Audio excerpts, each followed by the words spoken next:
Welcome to this episode of Scale Up or Sell. My name's Mark Thomas from Impact Consulting and I'm your host. My esteemed guest today is Steve Felkin from Amplify Brand. And our sponsor of this podcast is Quick Copy Eagle Farm.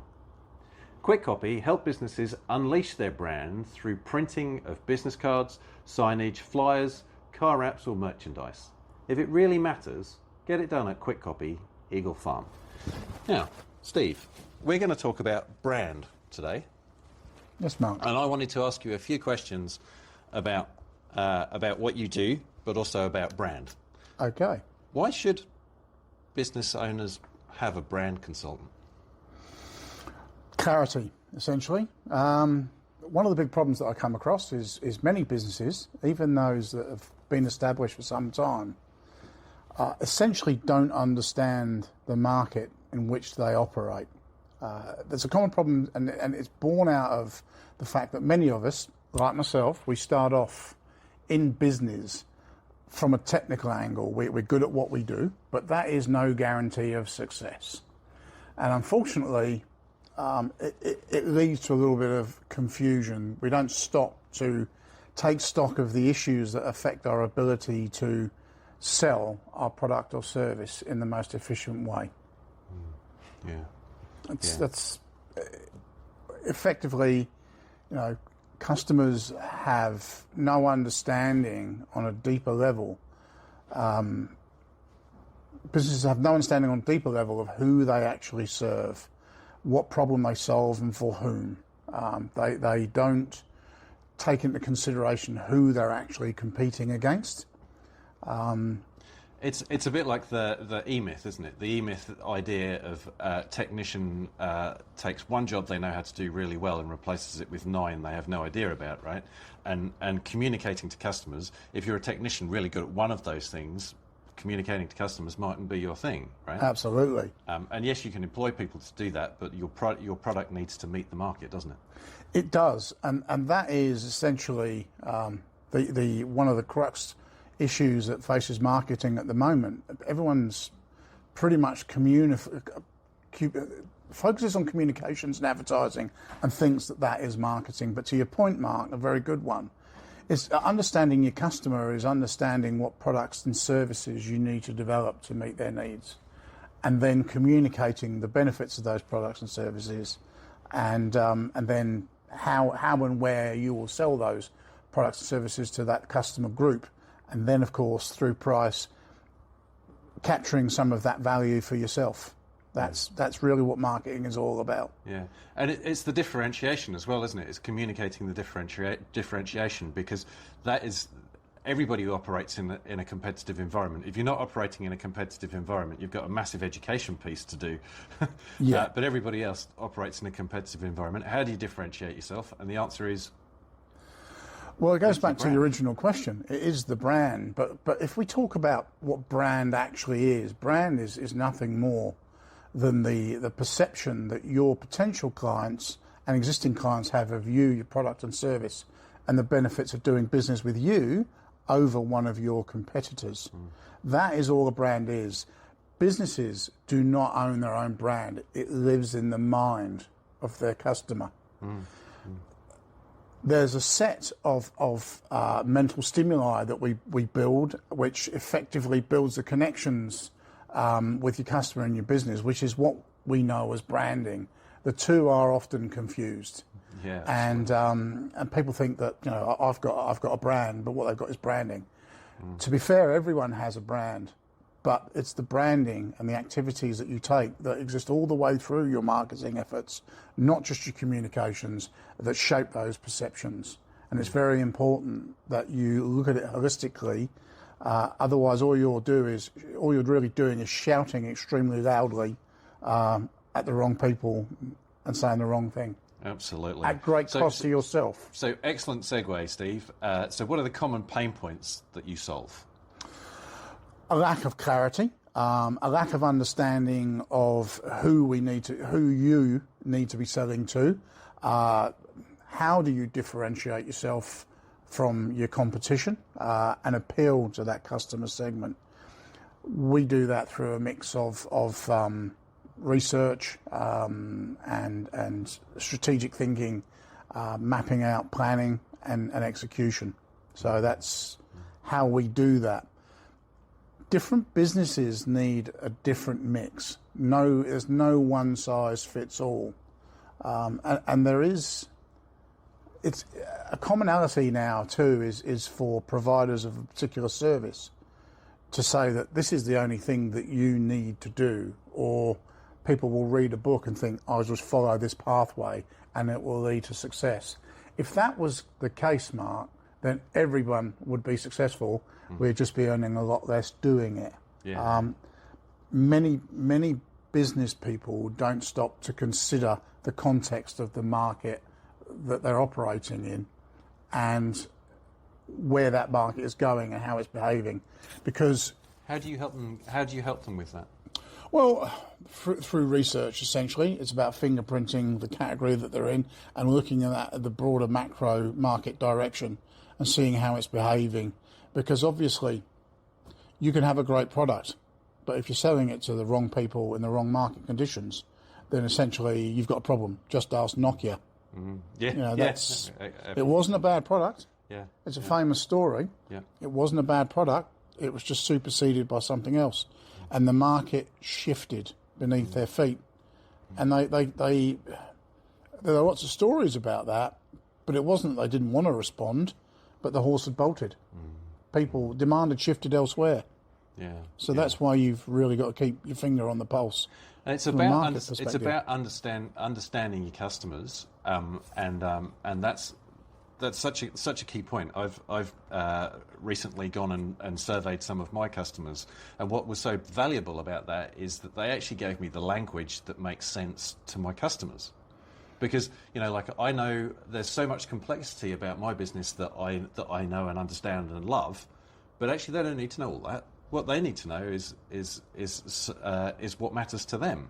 Absolutely. And when you go and ask those customers what mattered to you, why did you do that? What were you trying to achieve when you started? These sorts of questions are tremendously valuable because it gives you the vernacular then to use that for the next customer, right? So that customer research is a core part, isn't it? It absolutely. I'm a huge fan of customer centricity or being marketing oriented, whatever term you wish to use. You shouldn't confuse that with service. Service is a different issue altogether. But taking the time to thoroughly understand the customer in the broadest sense, their problems, their wants, their needs, so that you can then develop solutions that solve those problems. But more importantly, being able to segment that customer map so that you can go, well, we'll pursue these different segments because we feel we can meet their needs most effectively and efficiently, and we feel that is where we have the most headroom as a brand to grow. Yeah. You can collapse in and do that. And once you understand the segments you're pursuing, then of course you can, and you've decided on the target, you can then look at your positioning. Right. So why is brand so much bigger than just a logo? Because this is where you're heading, isn't it? In terms of, it is, yeah. In terms of a lot of people think, I don't need any help with my brand. I have a logo. I've printed merchandise. All very important, but the brand is more than that, and that's why why is brand more than a logo, and why do you need a consultant to help you develop that? To go back to something I said before, there's brand and branding, and they often get confused, and the terms are interchangeable these days. But to simplify it, let's talk about Big B brand, which is essentially who you are, who you serve, what products and services that you provide, and essentially how you're going to price them and how do you get them to market. Small B branding, to me, is your logo, your website. It's another term for it is distinctive brand assets. And these can be far more than your logo. They can be colours, symbols, they can be pictures, they can be sounds, shapes. It's diverse. It's everything that you do and use to help shape people's perceptions. These are the... And experience. Sorry? And experience. Yeah. Again, moving on to the 4 Ps, how you price your product and service says an awful lot about how people perceive you. So if you're trying to convince people through your communications and advertising that you're a premium brand, but your price point is less than a third of your competitors, that's not going to fly. Yeah. Right? Not only Steve, sorry to interrupt, but break up the 4 Ps for me, please. So the 4 Ps is traditionally is obviously communications, under which advertising falls, distribution, and that can mean physical distribution, but it's why Ps? You talked about price. What are the others? price, place, product, and promotion. Right. Okay. I tend to use different words. Yeah. To describe those things. Yeah. So pricing is incredibly important, obviously from the perspective that it says an awful lot about where you sit in the market. Are we a luxury item? Are we a budget item? Yeah. But it helps people's perceptions of where you sit too. They have to match up, doesn't it? Absolutely. The customer perception of where you are and where you think and where your price fits has to add up. Exactly. Now, essentially, I don't know about you, Mark, but I've not bought too many Louis Vuitton handbags recently. But I'm pretty certain if I saw one for $9.99 being sold at Strand Bags, then essentially I would think it was not the real McCoy. Yeah, that's right. But there is another side to pricing, and that is it is the only one of the 4 Ps where you actually capture value for yourself. Yeah, and if you fail to get that price point right, then you'll be leaving a lot of money on the table. And is it fair to say that brand and your customer's perception of you dictates the price you can charge? Absolutely, it does. Yeah. A brand, if you develop a strong brand, there are many, many benefits. So obviously, if you're buying a computer and it's a Samsung, and I'm buying an Acme 2000, the salesperson is putting yours in the bag and ringing it up on the till, where I'm still asking questions about what Acme 2000 is. What's the after sales like? What happens if it breaks? So it breaks down those barriers. Yeah. It has other benefits that, for instance, you attract quality employees and they're more likely to stay longer. Another benefit of having a strong brand is that suppliers want to work with you, and they see that there's a benefit to that them, and are likely to be a little more competitive in their pricing. And of course, the favourite one is that you can charge more for a branded product than something that's perceived as a commodity. It's not 25% more unless you're a luxury brand, but it is more than you'd get for a commoditized product or service. Coca-Cola versus cola. Okay, can you explain to me place? Place. Because I think everybody gets product, right, and promotion. Yep. Promotion's overdone.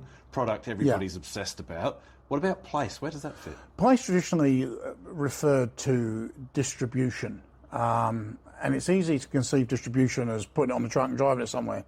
But at where will your customers buy your service? And it comes in so if I come into a buying situation and I want to purchase a product or service, how do I as a business get that product or service in front of people in the right place and time for them to be able to purchase it seamlessly? That's right. You need to consider, is this an online product? Yes. Is this going to go to a shop? The nature of the product and the service will determine how people buy it. And again, you need to consider that, how people are coming into a buying situation, where they'll be at the time, what their state of mind will be, and consider all of those points before you develop a distribution strategy, which is mental as much as it's physical in the modern sense. So I often talk about my fishing experience. I'm a terrible fisherman because I go fishing on a Saturday afternoon, and I don't go to the right place, and I don't take the right bait, and I don't know when's feeding time, right? So of course I catch nothing. But that's not, for me. Fishing's something completely different. It's not about the fish. Yeah. If you want to catch fish, it's just the same. It's just the same as what you were describing. You've got to go to the right place at the right time with the right bait. Yeah. Because that's where fish are biting at that time. Right. absolutely. And Yeah. fish and customers are similar in that way. No other ways. Just And that way. there's an experience I had with I once owned a creative agency, and an experience I had with a potential client was that he said to me, you know, I will engage you if you'll work for free, and once we start selling, then I'll remunerate you. It's fantastic. And I said no, and he was a bit shocked. And his perception was that I wasn't confident enough to back myself and my own work. And I said to him, I'm confident we can deliver. However, if you've got a product that's badly designed, doesn't work as you said that it would work, is difficult to find and difficult to buy, the after-sales service is terrible, and it's too expensive, then essentially no amount of advertising is going to save your bad marketing. That's right. That's the truth of it. Yeah. So There's a lot of things out of your control, isn't there? yeah, there is. And as a business, it's incumbent upon you to actually get those things right. So what's the consequences of doing nothing? So people go, oh, I've got my brand, I've got a brand, I've got customers, I've got a logo, I've got my, I know my colours. What's the consequences of not exploring brand in a holistic way? Frustration. You're going to be spending an awful lot of money on communications that don't work. A lack of growth. It's easy to spend money on communication, on promotion that doesn't work, right? And blame the agency for not doing it properly. Yeah. Right. There's a lot of people doing that. I've experienced it several times. People think that customers keep coming back to them for a particular reason. No one's ever asked the customer. No one really knows. There's just this assumption that we're better than everyone else. And self-assessment is never really very accurate at all. No. They have no idea of themselves, what it is that appeals. No point of differentiation, And differentiation is not just your communications, it's not just your product or service, it can go beyond that. It can be the way you deliver a product. Absolutely. It can be the way that you actually service customers. It can be after sales. It can be, cultural things. It still matters even in a franchise. You've got a well-known brand, but actually just locally you can have your own brand. Absolutely. Right? Because your customer, the way your customer experiences you, the way that you do the little things differently. Corporate brand versus franchisee brand and so on is an interesting concept. Quick Copy is a great example. Yeah. Quick Copy has a corporate brand that stands for something, but it's applicable to all stakeholders, including the franchisees, not just the customer at large. If you're going to be successful as a franchisee and sell Quick Copy services, then you've got to appeal to your target audience in a specific way, because what they need at Quick Copy Pinkenbar may not be what they want at Quick Copy Stafford. Yeah, that is the issue. You need to interrogate that market. You need to understand the problems that the local customer faces and develop service and offer. So the consequences then of not taking a holistic approach to your brand is not being able to charge enough, being price pressured, being frustrated with your communications, not being successful, wasting a lot of money, from wasting money on promotion. Anything else? Essentially, you're not developing in the way that you should do. If you don't develop a brand and attracting the right customers and interrogating their needs, then you can't develop product or service to further mine a growing market. There's no growth. So where do you start? If I come to you and say, Steve, I need to do something about my brand, I want to go on a journey, where do I start? So we work in stages: see, solve, spark, sustain. So the C aspect is to take a deep dive into where you are now from a market perception, interview some of your customers and stakeholders, do some research, really get a feel for where you sit at the precise moment in time. See, our job is to essentially build a bridge between the way you see your business and the vision for it, and how your potential client or customer and existing customers see your business, because they're often removed from one another. So we would do a deep dive and have a look at what your customers think of you, how they feel about you, what the market's doing.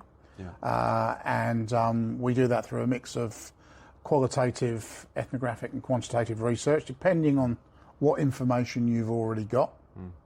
Thereafter, we develop a strategy in combination with you.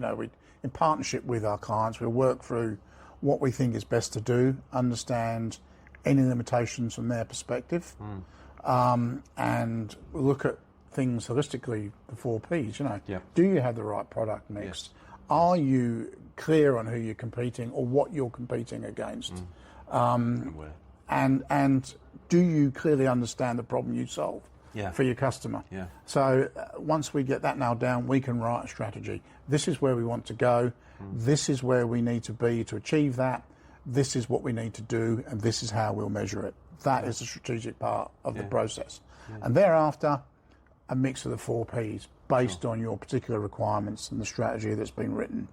And the sustained part of the process is we don't just walk away from you at the end of that, because we found that here's a deck, take it away, Mark, is not the way. Here's your brand colours. It's that the next time you get a website built, there'll be another one and another one and Absolutely. another one. And the font will change. And before long, what we agreed on is blurred. Yeah, absolutely. Right? Suddenly your core product's changed and all sorts of other things. Right? So is that the ongoing consultancy piece, keeping it consistent? Because everybody knows brand consistency is so important. But once you have a brand consultant come and do all this stuff, who's keeping you accountable? Who's keeping you consistent? Brand guidelines can only work to a given point. When you've got a multitude of different suppliers producing materials for you, you could have a content marketing agency writing content, doing social media, and you could have somebody else doing some promotional work for you, event work. It's all got to tie in seamlessly. To go back to what I was saying earlier, it's about those mental pathways. Seeing a colour and seeing a logo, or hearing a particular sound, or reading a tagline that create those pathways, those neural pathways to you as a brand and what you stand for. But more importantly, I think it's about, when you've written a strategy and you can say we're going to target these segments, and this is how we're positioned and this is our value proposition, you need to monitor that, because things need to be adaptive, because things are shifting all the time. And dropping in once a month and understanding the issues that you're experiencing as you try to implement something is a good way to go. Okay, after 6 months we can do some testing and see what the customers think. Has there been a shift? Has there been a change? Do we need to kill that, do more of that, or add something new? Generally, it's about keeping everybody honest, because it's easy just to get a deck and just ignore everything. And that has happened. People often go off beam when they're left to their own devices. Yeah, absolutely, and training's an important part of it, right? But there needs to be ongoing mentoring and an ongoing part to that to keep it honest, like you said, and just to keep it up, because they say education's a leaking bucket, right? And brand is probably the same in terms of you only have to. We've talked about this. You only have to take on one non-core product just because you're being nice to somebody, and before long it's leached into your business. It becomes a part of your business, and it distracts you from doing what you should be doing. Right. That's something I've experienced personally as well. I'm not perfect. That's right. And it's just going back to the core part of your brand, how your customers perceive you is so important, and keeping that keeping that authentic, isn't it? We were joking about authenticity before, you know, Yeah. in it, but it's so important, isn't it? Definitely. And as part of the as I say, the See, Solve, Spark, part of the Spark process is not only about developing an identity for your brand, it's actually developing a brand idea, Yeah. a concept that is the overarching communication anchor, if you like, for everything that you do, and it should drive the look and the feel and what you're saying and how you're saying it. Steve, if people want to know more about what you do, where can they find content? How can they get in touch with you? We're on LinkedIn, we're on Facebook, our website, www.amplifybrand.com.au. Have a look there, or look me up on LinkedIn and give me a call. I'm always happy to chat about your personal situation and any issues that you might be facing. You know, you might not need a holistic service. You might need to fix some aspects of what you've already got, and we're happy to help with solve those problems with you on that basis. You know, we're not here to try and sell you something you don't need. Yeah. We're here to help you and your business succeed. What I like about you, Steve, and your business is you're pragmatists like I am, right? And in terms of solve the problem that needs to be solved, right? Yeah. You know, you don't having templates is useful, but a templated solution's not. No. You know, it has to be specific to the brand, because it's specific to the organisation, because that's what matters, right? That's how you differentiate. If you're not differentiating, then it's just down to price, isn't it? Yeah, differentiation is very important. And again, it's something that's, you know, there's been a schism in marketing recently, a famous book that was published probably in the last 15, 20 years called How Brands Grow, essentially posited that you don't need to differentiate yourself. You know, you simply need to be mentally available, which is your brand assets. But when people come into a buying situation, they want to be able to think of you and your product and service. But unfortunately, going back to what I say, if you're selling burgers, then clearly you compete against McDonald's and Hungry Jack's and Grilled. But you're also competing against the fast food category in its entirety. Someone might want a Subway. Or they might want to go home and make a sandwich, or they might not want to have fast food at all. You know, that's their choice. But differentiation comes into play, I feel, is when you're weighing up those options. People need a reason to make a choice. And for instance, theoretically, Subway could be the way you go because you perceive it as being the healthy option. Yeah. That's you know, it's no plug intended here. No plug intended. But no, it's a functional hierarchy. Sure. How do people come into a decision? How do people come to a decision? You know, they consider their options. Do I want Chinese, or I don't fancy noodles? Sure. And you need to differentiate yourself. Once people have decided that you're in that consideration set, they're going to need to make a choice. You need to make that choice easy for them. Yeah, nice. Thank you very much, Steve. It's always such a pleasure to talk to you, and I know from experience and seeing your work that you are definitely an expert in the field. Thanks, Mark. And that's so good. Thank you for listening. If you want to get hold of Steve, look him up on LinkedIn, Facebook, on his website. He's a wealth of knowledge. Always happy to share tips. Very professional outfit. Also, I'd like to rethank our sponsor, Quick Copy at Eagle Farm. If you need anything printed when it really matters, come to Quick Copy Eagle Farm. I'm your host, Mark Thomas from Impact Consulting. We'll see you next time. Thanks.